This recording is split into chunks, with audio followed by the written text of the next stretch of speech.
Ok, mira, para saber cómo resolver ciertos problemas en los exámenes, tienes que saber primero los números que vas a usar. Es decir, todos los números se van a dividir en los conjuntos de números o conjuntos numéricos. Tenemos los números naturales, enteros, primos, etc.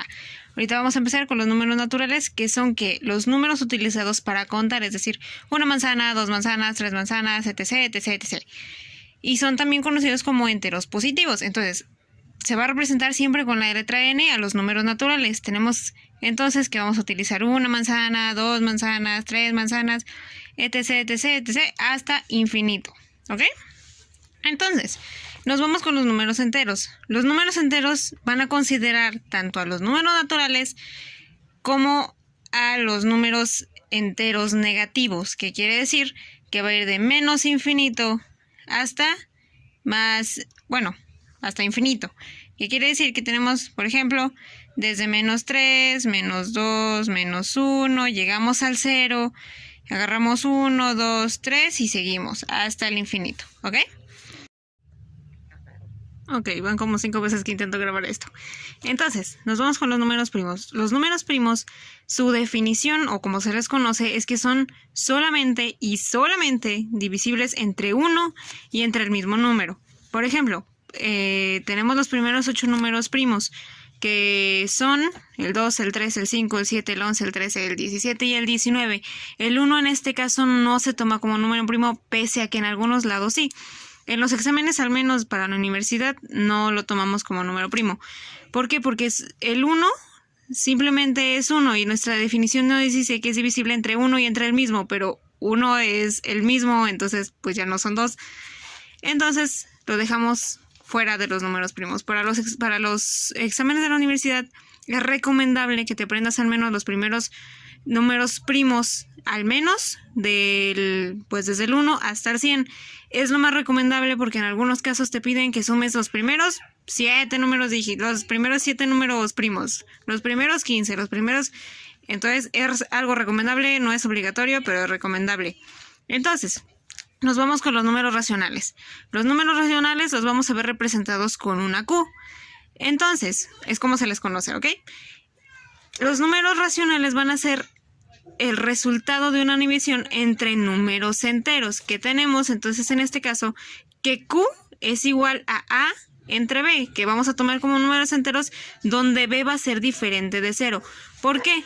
Porque en matemáticas no podemos pensar en que algo se divida entre 0. Imagínate que tienes 3 manzanas entre 0 niños.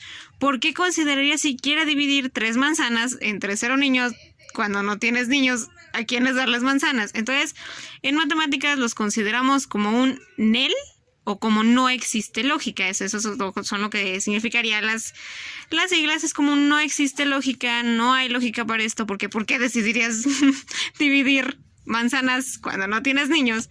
Entonces, tenemos 3 casos al dividir estos números enteros, en el caso de los números racionales, que es que vamos a tener que nos van a dar números enteros. Por ejemplo, 12 entre 3, tenemos 4.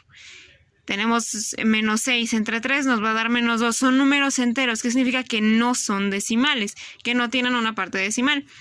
En el otro caso vamos a tener que el número tenga decimales finitos. ¿Finito qué quiere decir? Que tiene un fin, que tiene un límite. Es decir, si tuvieras 2.5, si tuvieras 5 manzanas y las divides entre 2 niños, pues a fuerzas tienes que partir una de las manzanas para darle la mitad a los niños. Entonces te va a dar 2.5. Entonces, ese es el caso de los números finitos. No hay más decimales a partir de aquí.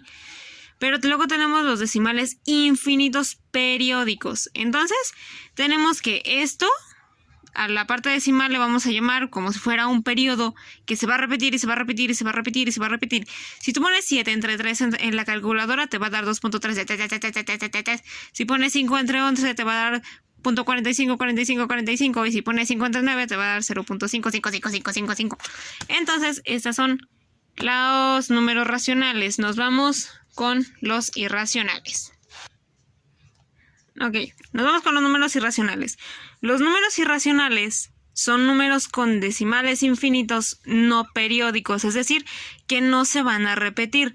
Tenemos, por ejemplo, el caso de pi, es el más claro de explicar, el más claro donde se explica esto, porque tenemos que, por ejemplo, pi es 3.14, 15, 92, 65, 35, 8 y le podemos continuar toda la vida. Entonces, si te das cuenta, en ese 3.14, bueno, para matemáticas en todo caso sí es cierto que se redondea, pero si vemos pi como tal a secas, tenemos 14, 15, 92, 65, etc, etc, etc. Si te fijas, aquí no existe un periodo, no se están repitiendo estos números, no hay repetición. No podemos decir que sí tenía un periodo porque pues a fin de cuentas no, y todos los números están desordenados y no tienen un orden y están todos chocos, entonces es no periódico. Por ejemplo, si tuviéramos la raíz de 2, que es una raíz inexacta, es 1.144.213 y feria, y si te das cuenta tampoco tiene un periodo. En el examen sí es verdad que, por ejemplo, estos los vas a tratar como si fueran una variable, como si no tuviera un resultado, por así decirlo, pero sí es importante que cheques cuándo son irracionales, porque algunas veces te los van a preguntar como entre los números irracionales, escoge un número que etc. Y siempre van a estar representados con la letra I en mayúscula. Entonces, nos vamos con los números reales. Los números reales van a incluir tanto a los números racionales como a los irracionales. ¿Qué quiere decir? Que tanto los números que tengan decimales periódicas como que no sean periódicas, los vamos a considerar aquí. También vamos a considerar números imaginarios, que es por ejemplo el -1, porque tenemos también en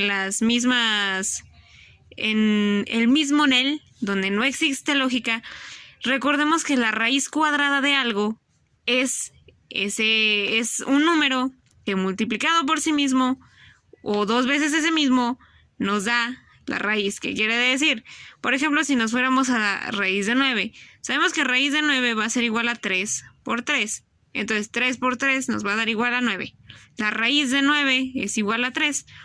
Entonces, más o menos esa es como la definición. Tenemos, por ejemplo, si tuviéramos -3 por -3, pues nos daría igual a 9. 9 positivo. ¿Por qué? Porque los signos se están multiplicando y van a cambiar hacia acá. Nos va a dar un número, un resultado positivo. Entonces no existe una raíz de ningún número negativo. Es decir, esto se considera un NEL o no existe lógica. Asimismo tenemos, bueno, en los NEL tenemos también lo que te explicaba, de que un número no se puede dividir entre 0 porque ¿por qué considerarías dividir manzanas entre niños que no existen? También tenemos, por ejemplo, dividir 0 entre 0, porque nada entre nada, pues nos va a dar nada, entonces nada y hay unos vidrios. Y también está el 0 a la potencia 0, porque pues tampoco.